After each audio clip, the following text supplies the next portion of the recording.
Hello everybody, welcome to our last talk in the Founders Battle.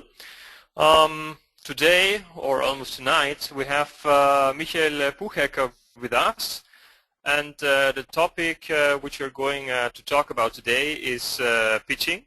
And as we know, a good pitch is everything, and it's crucial actually to know how to communicate the core aspects of a business idea. So I'm very glad that we have Michael Buchecker with us. He's Austrian, and he has plenty of experience actually in coaching startups in an early stage and also in a later stage, how to actually do a good pitch. So we're very glad to have you here.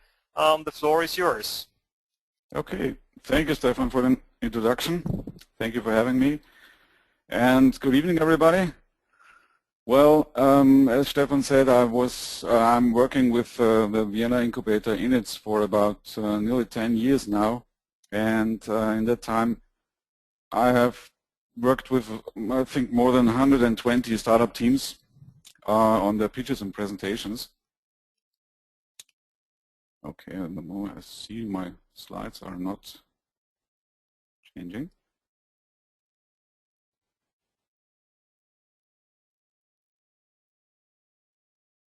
Okay, that was it.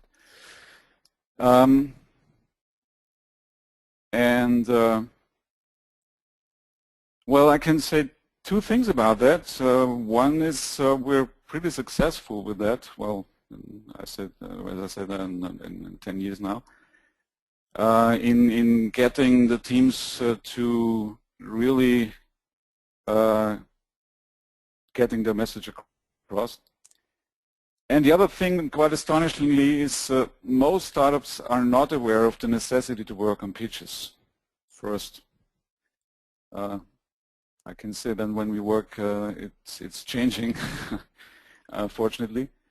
But yeah, why is this? Because my theory is we all can talk, and of course talking about something we are interested in and we're fascinated about as our startup idea is not really a problem for us. We can do this for hours. But can you do that for minutes, or even 1 minute, or less than a minute? That's where it's really getting interesting. The 1 minute or even less that you have when talking to someone at an event who happens to be a very interesting contact for you. Do you know exactly what to say to make this person interested in your idea, or give you a business card to make an appointment the next day? That's, in the most cases, not so easy. And what I often hear when we start with workshops and coachings and talking about a pitch for 10 minutes or 3 minutes or 5 minutes is that my attendees say, well, this is not possible. We cannot give all our information in 10 minutes or in 5 minutes or in 3 minutes. And this is quite funny, because that's not what it's about. It's not about giving a whole story in 10 minutes or in 5 minutes. It's about knowing what to say in this 3, 5, 1 minute to interest someone, and to get better than interest, to get someone excited about your idea. Steve Jobs said that once you can have the most innovative idea in the world, but if you can't get people excited about it, it doesn't matter. And I think we know a lot of examples of great products, great ideas who never made it to the market because nobody really cared about it. And we have this interesting and crazy idea of something great, something brilliant, something innovative will make its way and will speak for itself, and everybody will recognize the greatness and the brightness of it. Well, I have an interesting story to that. It has nothing to do with startups and has nothing to do with technology. But the Washington Post had an interesting experiment they made in January 2007. They let a musician play in a metro station, in an underground station in rush hour in the morning of a January day in 2007. And this musician played there for about an hour on a violin, played classical pieces, and about 1,000 people were passing by. And well, as it is, we all know it in big cities with street musicians. Sometimes there is a crowd, sometimes there are only people passing by. And in that case, although he was really good and he played great pieces, but not something that most people would recognize, only 6 people out of the 1,000 stopped or listened for a while. Interestingly, one of these 6 people was a 3-year-old child. Most people just rushed across the place and didn't really recognize him. He made about $32 in that hour he played, and something, well, not really something special happened in that time. The interesting thing about it is that violinist was Joshua Bell, who is one of the best violin player in the world. He played on a Stradivari worth €3 million, and he played some pieces of Bach where one is considered to be the most difficult pieces to play on a violin. But nobody really recognized. And even more interesting, Washington Post asked people out of the music business what they would expect if someone does such an experiment. And they asked Leonard Slatkin, who's the music director of the National Symphony Orchestra, what did he think would occur if one of the world's greatest violinists had performed incognito before a traveling rush hour audience of 1,000 people. And he said, I don't think that if he's really good, he's going to go unnoticed. Out of 1,000 people, my guess is there might be 35 or 40 who will recognize the quality for what it is. Maybe 75 to 100 will stop and spend some time listening. Well, obviously, he was dead wrong. And, well, why am I telling you this story? Because that's what might happen to you too.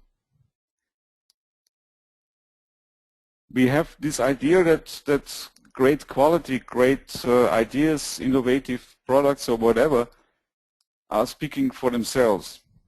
But as we can see, and really take this as a metaphor, a great musician in the wrong surrounding, without any setting, without any framing, is not able to get his message across. He is not heard. He's not recognized by the audience. Obviously, this is completely different when he's on a concert house stage and people are expecting something that is related to him. And so this is the point. We cannot expect that something great is speaking for itself. We have to set a stage for it. We have to set a frame for it to get a message across, and we have to get the right audience, and we have to get the right message for the right audience. And that's what pitching is about. Pitching is not about talking for hours. Pitching is not about talking a life story. Pitching is about taking action. But the reality, what we usually in business life are confronted with, is that people are presenting in a very low standard. In most cases, presenting means to just show existing slides and talk about their content. We probably have all experienced that. If not by doing it ourselves, we have viewed it several times.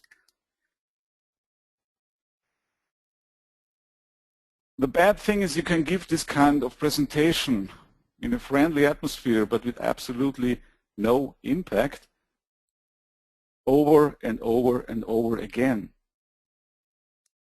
And very likely nobody will tell you. Maybe you will never recognize. Because we live in a very polite business world, and typically you might experience a situation like this, where your audience or your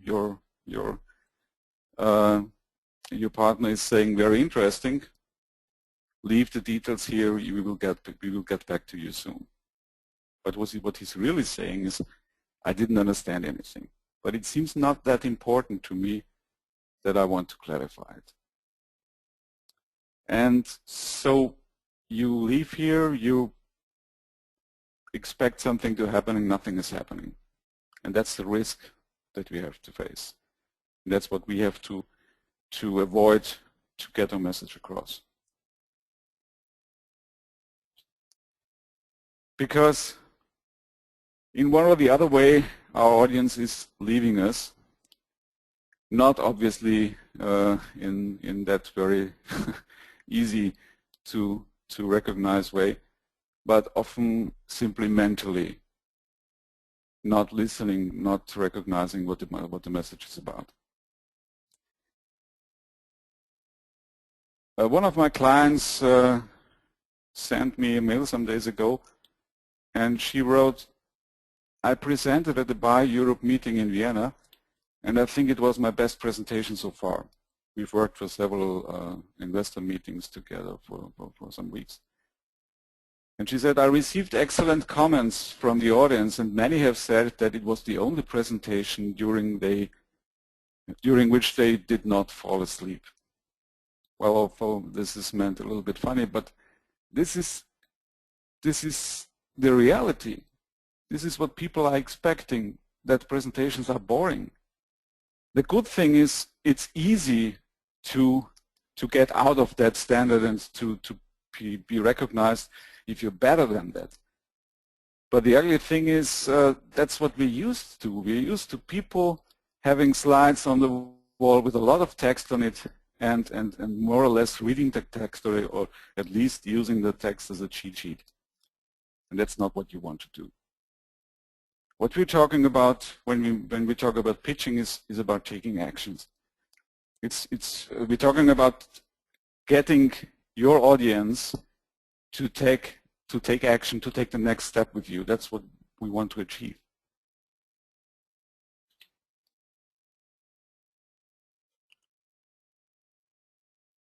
Pitching is about, in a very limited time, not more than 10 minutes. Everything that is lasting more than 10 minutes is not a pitch.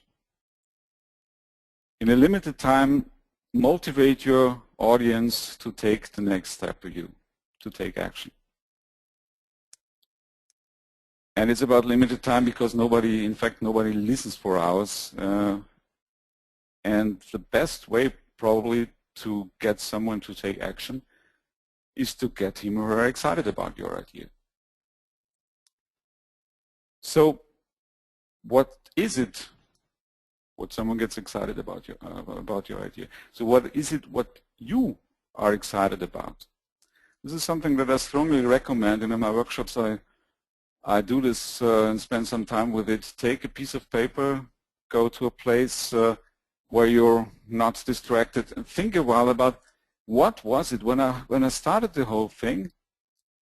What I was fascinated about? What I was excited about? Where is my excited?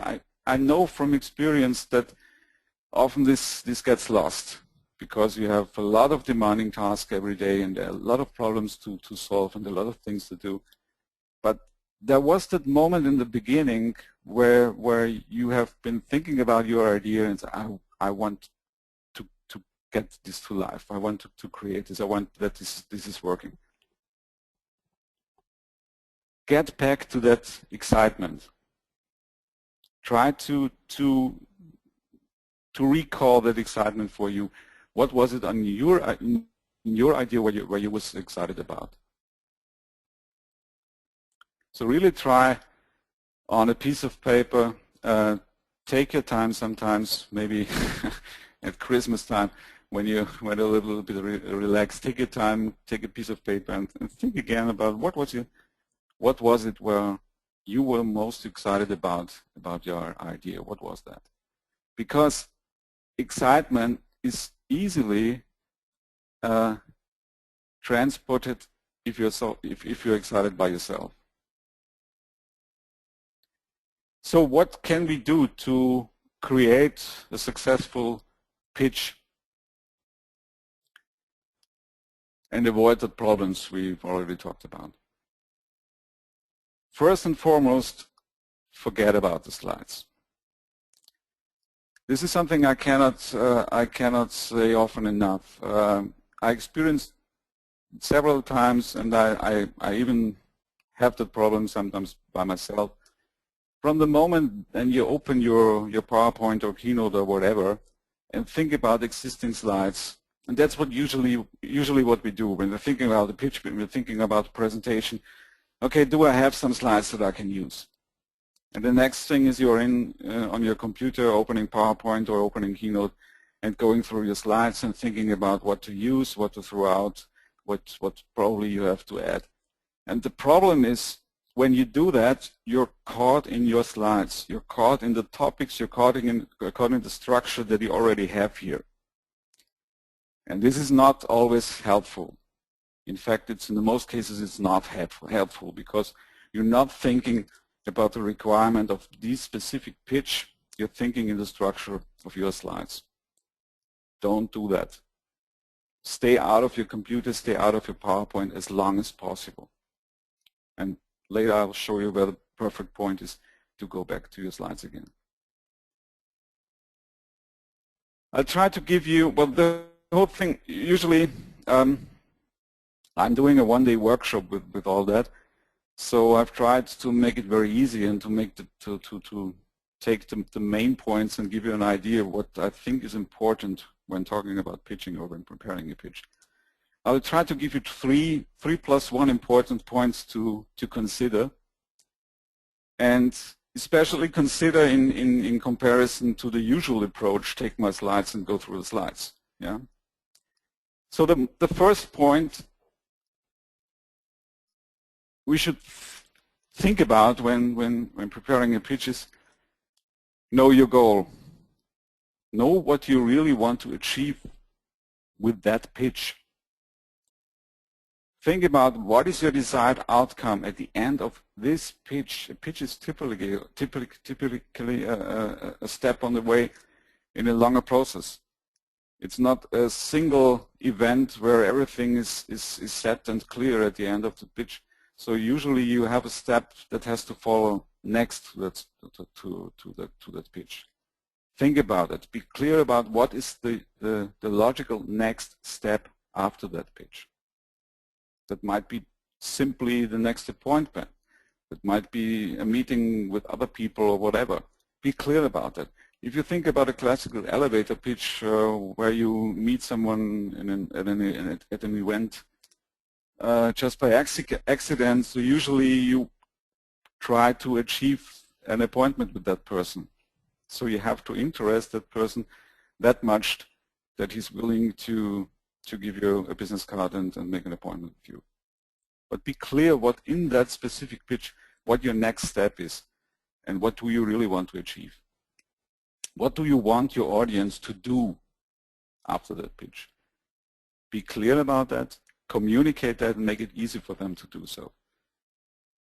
The problem that sometimes things are not developing as we want to is not that people are not willing, but often they just don't know what they should do next. So it's our task to make it easy for them and to make clear what the next step is. So know your goal, know what you want to achieve with that pitch, know what you want to do, what your audience wants to do after that pitch. Next point is know your audience. Know whom you're talking to. In the case of Joshua Bell, obviously he would usually not play in a subway station. But there are even ways to make a concert in a subway station if you prepare for that specific circumstances. It's usually not possible to select your audience due to your wishes, but you have to know your audience. You have to know whom you're talking to shape your story in the right way. So who is it that you're talking to? Who are the people in person? What are their roles? What are their functions? Who is deciding something? Who not? What are they expecting? What are their problems? Maybe there are problems that I can solve or that I can address with my idea. Which benefits do I have to offer? Where are there things inside my audience, inside their problems, inside their expectations that I can address with my message? The better I can match the expectations or the topics that my audience has in mind, the better I will get my message across.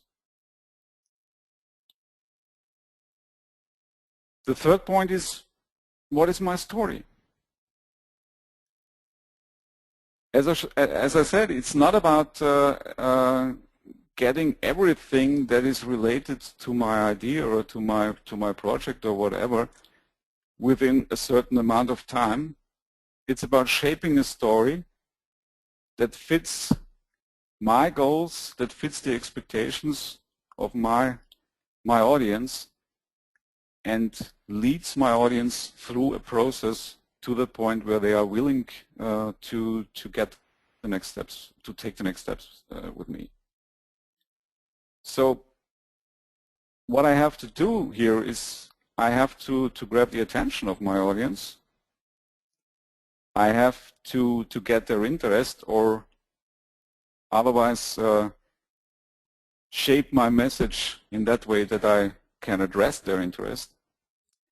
I have to ideally excite them or nourish their desire to take the next steps so that they are willing to take action with me. And maybe one or the other of you are recognizing the bold words here. It's attention, interest, desire, and action. And this is a very simple and well, you might say ancient model in communication, created, I think, in the 30s or 40s of the last century in the advertising industry, the AIDA model, attention, interest, desire, action, and it fits perfectly well here because you have to have attention of your audience to get everything started. You have to address the interest, and therefore you have to know what your audience is interested in and what their real problems and expectations are. And then there's the critical point where you have really get to the desire to go the next step, and this is often addressed as the so what point, where someone is knowing what it's all about. It's an interesting topic for them, and they think about, okay, so what is my benefit from that? What is my benefit to go the next step with you? And I have to have that benefit. I have to have that point crossed to really get to the point where they are willing and able to take action. The AIDA model is something of a structure for my story, and there's the other part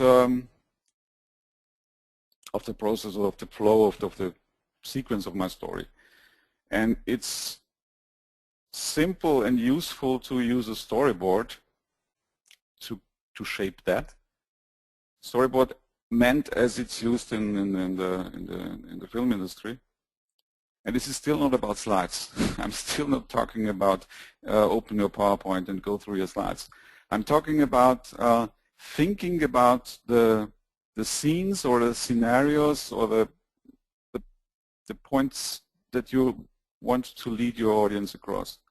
There's kind of a classical startup storyboard, if you want, thinking about or talking about the big problem that we have, and then the solution that we have, and why we and why now, and what is the opportunity, what is the market, and so on.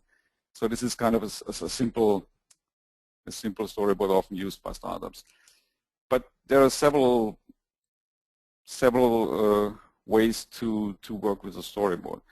At least, or in the end, it's about connecting your goals and your expectations with the point where the expectations and goals of your audience is met, and you come to the point where they go the next step with you.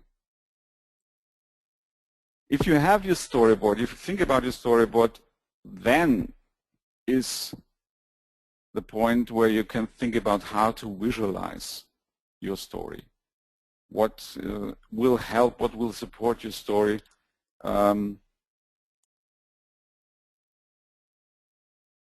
What media would help your story. This has not to be slides in any case. Use media, whatever is useful. Use audio or video, but also use classical things like flip charts and pinboards, and use things to show if you have a prototype or whatever that can be shown. Everything that makes your idea or your product or whatever you show more understandable and more plausible for your audience is good to be visualized in any way. And that's what a slide has to deliver. It has to visualize, it has to support your story. And obviously, it could be the other way around. It could distract, and it could get the attention of your audience because they're trying to read all the text that is on the slide if there's too much text on it, or they can try to figure out what the text meant, or what the graph meant, or whatever on it. I really strongly recommend to have slides that are simple, that have one statement on that slide. Use images, but not for itself. It should be visualizing something useful as well. Use large fonts, and well, bullets are bullshit unless you really want to list something. In many cases, bullets or text in bullets are simply other statements that are better used on a different slide. One question that I often been asked is how many slides can I use? And in fact, this is not the point, and it's not related to the amount of time that you have. It's only related to how often you can change the slide. Of course, there's a limit where you will not be able to follow, but if you have slides that are simple and are really very strongly related to your story and what you're talking about, there's no problem with having a lot of slides. The problem with slides is only if you have slides that are filled with text and a lot of things that you have to read, you have to recognize, you have to go through and understand, and that's what you usually want to avoid. So be simple with your slides, be clear, avoid a lot of images, be very focused on what you show and what you want to support with that single slide. Over the last 9-10 years, I always thought about how to support that process of preparing a pitch with a simple tool. I've experimented a lot with several approaches. And a while ago, I was inspired by the business model canvas from Alexander Osterwalder, and had the idea to get everything to prepare a pitch on a canvas, on a piece of paper as well. And well, then I came up with the idea of the pitching canvas. You can download the pitching canvas at pitchingforstartups.com. Unfortunately, at the moment, there is only a German version available, but I will make an English version available as well in the next week or so. So you can download this.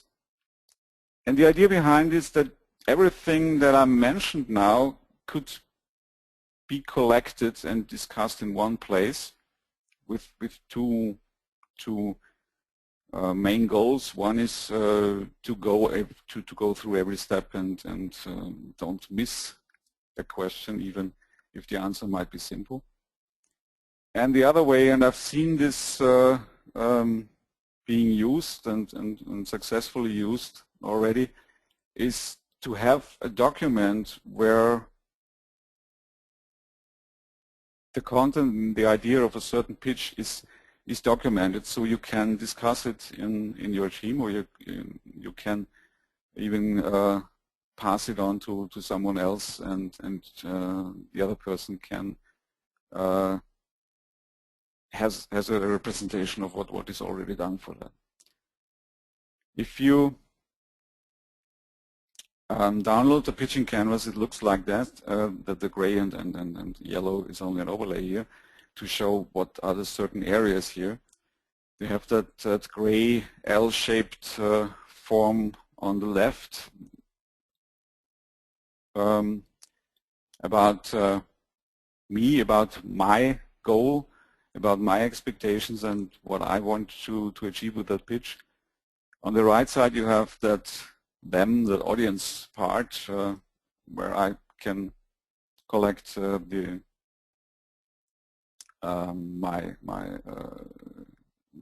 expectations, the goals, and the problems of my audience.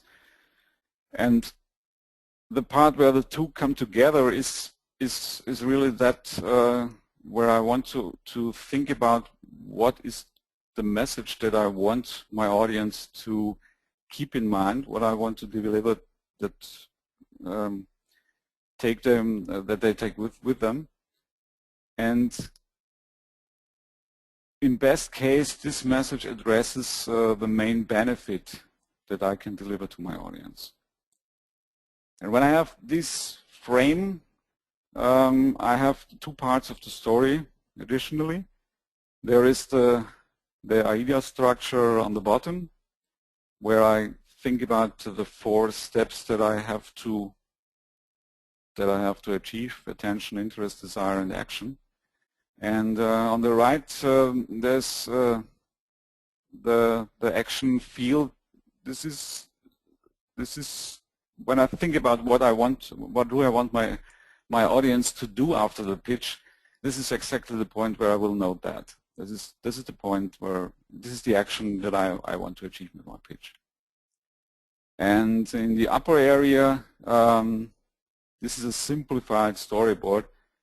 Of course, this is not fitting every case where I think about my story. There are several ways to work with a storyboard. You could use Post-its, you could use pieces of paper, or can use a whiteboard or whatever.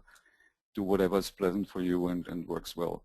But think about a storyboard first, and about the visualization, about the slides later, if you're sure what your story will be. As I said, you can download that sheet and print it out at pitchingforstartups.com. So, and I promised 3+1 things to consider. And the last and obviously not least point is you have to deliver all that. This is something that apparently has to be done in practice and not in theory. And then that's exactly what I would recommend. If you're sure about your pitch, if you have your story, practice, practice, and practice, and get feedback. And get feedback from people, maybe friends, maybe family, who are not involved in your idea, or not very involved in what you're doing, not in the technology or whatever. Ideally, people you have no idea what you're doing.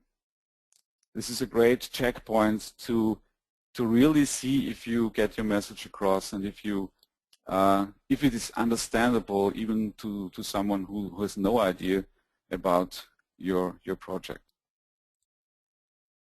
Be careful or avoid to get feedback from your colleagues in the team, because obviously you are talking about the same things and will know about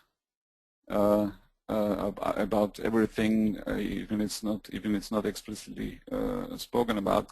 So this is dangerous. If you get feedback, try to get feedback from someone who has no idea what you're doing.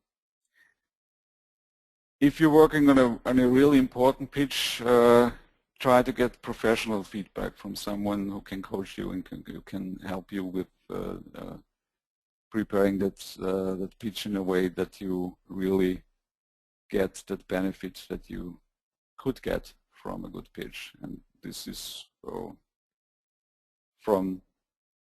lasting from easier approaching people who you are just meeting by chance on an event to startup events or investor pitches or whatever.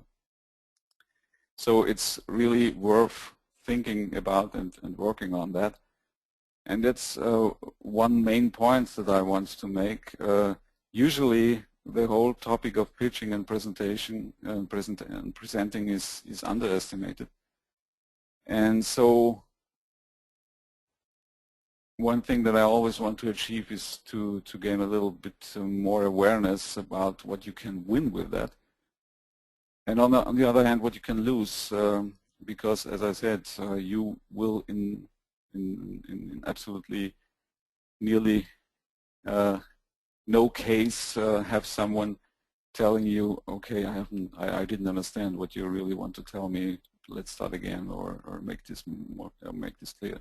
So in most cases, you just have missed a chance and missed an opportunity, and that's why I really recommend to work on that topic.